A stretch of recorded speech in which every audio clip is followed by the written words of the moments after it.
Hey folks, how you doing? Frosty Piper 89 here. I apologize in advance if I've got a bit of a nasally tinge to my voice. Just getting over a cold. But I'm smoking a no-name basket pipe with some, believe it or not, Sir Walter Raleigh.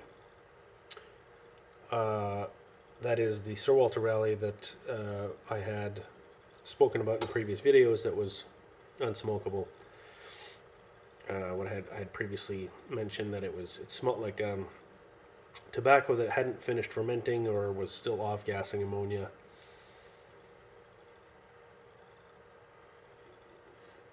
So I'm just going to go through the process with you guys today, what I did. Because I know in the messages in the comments of the previous videos, there's some other folks that have run into this issue. And I hope they didn't throw the tobacco out. Mind you, if you're in the US, it's probably easier to just throw it out and just go get another can. Not the case for me here in Canada, so... Anyway, the process was... I took the 7 ounces of tobacco and I stuffed them into I believe this is a quart size jar. This is 500 milliliters. Not quart, sorry, pint. I think it's a pint. Anyway, roughly 500 milliliters, I think. The wide mouth, like that. Packed it in there super tight. I could barely get the 7 ounces in there, but I did. Okay. Put that in a jar. Put it in the pressure cooker with about 2 cups of water in the bottom. It was sitting on a rack, so the jar wasn't directly on the bottom of the pot. Much like you'd can vegetables, pressure canning vegetables or meats or what have you. So had it in there, and I cooked it on high pressure, so I think 15 psi or so for 2 hours.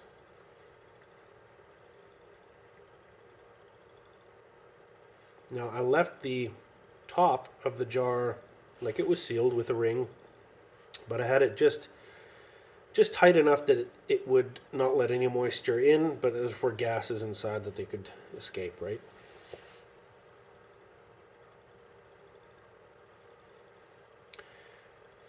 So I cooked it for 2 hours, removed it after the 2 hours was done, spread it out on a big cookie sheet, and just let it off gas under the exhaust hood in my kitchen.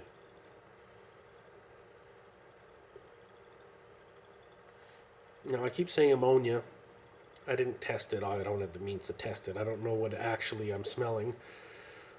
But it's either ammonia or vinegar.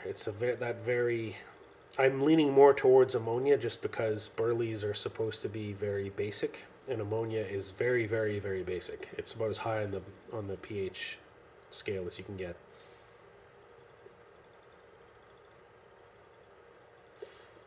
So, off-gassed it there overnight on this tray with the exhaust fan going.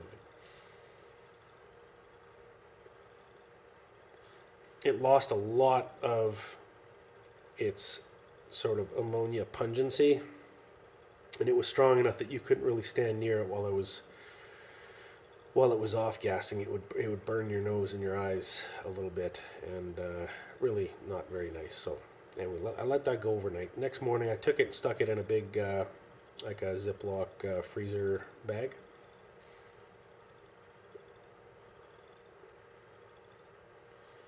Left it in there for maybe a week, and then I pulled it out. I just spread it out on a cookie tray again, and it was quite dry, so I just sprayed it a little bit with some distilled water, and then I put it back in the bag, shook it up real good, and let it sit for another day or two, get that moisture in.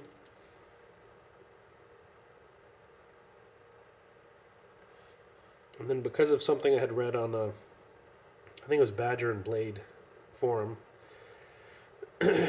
there was someone on there talking about how they ferment their tobaccos that they grow, and they'll harvest and do the air curing first to get or the color curing. I think it's called color curing.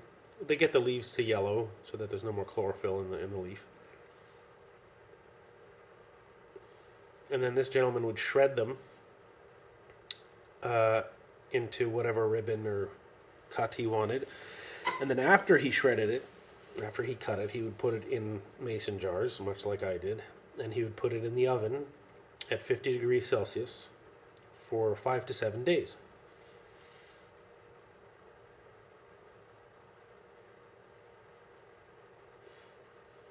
After which, the tobacco would have fermented enough that it's lost a lot of its not so nice flavors and the ammonia and that sort of thing. So I figured I'm going to give that a try. So I only did 4 days, and I couldn't keep it at exactly 50 degrees because I had it in my Instant Pot again, which I just kept on the keep warm setting. And I don't have a wireless thermometer, so I wasn't able to actually check the temperature in there, but it was certainly hotter than 50 degrees. If I had to guess, I'd say it was probably closer to 80, something like that. So I left that in there for 4 days. And I'd take the jars out. There were 2 jars in there with the 7 ounces split between the 2 of them, and I would shake them a little bit every 24 hours or so to make sure that everything in there was getting exposed to the heat evenly and that sort of thing. And then, after 4 days, I removed the tobacco and I spread it out on a cookie sheet again, and now I basically left it to off gas, air dry for 2 days.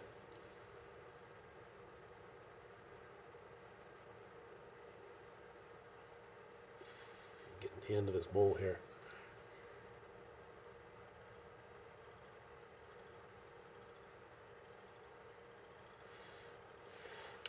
Now, I had taken maybe, I don't know, 2 or 3 good pinches of tobacco, and I put it in this tin here. And I just left the tin open on my workbench for, I think it was about 2 days. Now,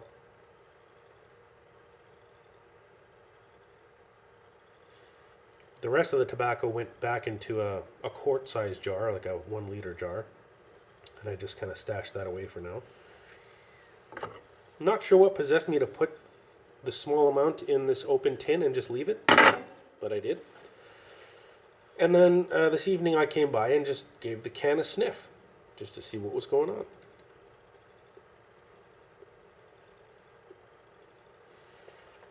To my amazement, it no longer smelt of ammonia or that vinegary ammonia smell that was previously described. There's the slightest sour hint to it. But man, I'm amazed. So that's what I got in here. And from the first bowl that I smoked in the cob, right after I got it, it was the mouthfeel and the smell. It was so my mouth was salivating and puckering like I was sucking on a lemon. That's how intense that experience was. So from that to this, which is actually quite all right.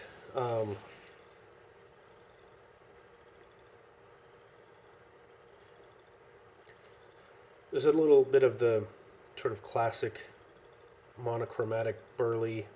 There's no bite to it. It's burning quite cool.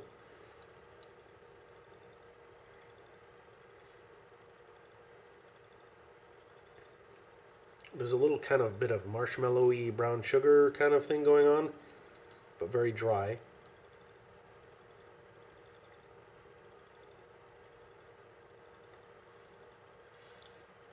Now, I can't find my local tobacconist. I can't find even a pouch of Sir Walter Raleigh, so I don't know, and I'm certainly not going to make another order of another 7-ounce can out of fear of this situation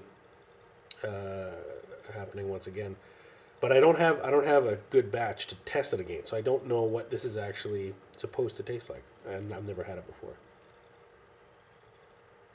So anyway, that's the story.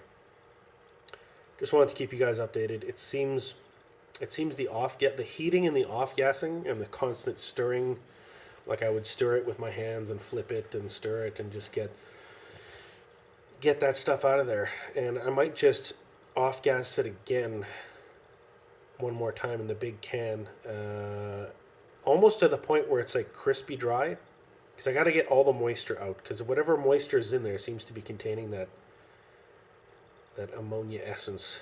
So yeah, we'll give it a try. I'll see if I can get the rest to behave like this one. But if I can, in my books, I'd call that a success. At the very least, I could use this as a blending base or something like that. And it's not a completely wasted 7 ounces of tobacco. So anyway, thanks for sticking around. I know it's a bit of a long video here. Well, about average, I guess, for me. But yeah, I appreciate you sticking around if you have. And yeah, let me know in the comments if anyone has had similar experiences, or if you need more info on exactly what I did. If you happen to have a can of this that you're looking to salvage, it might be doable. So yeah, good news. Anyway, with that, cheers. Take care, folks, and we'll see you again soon.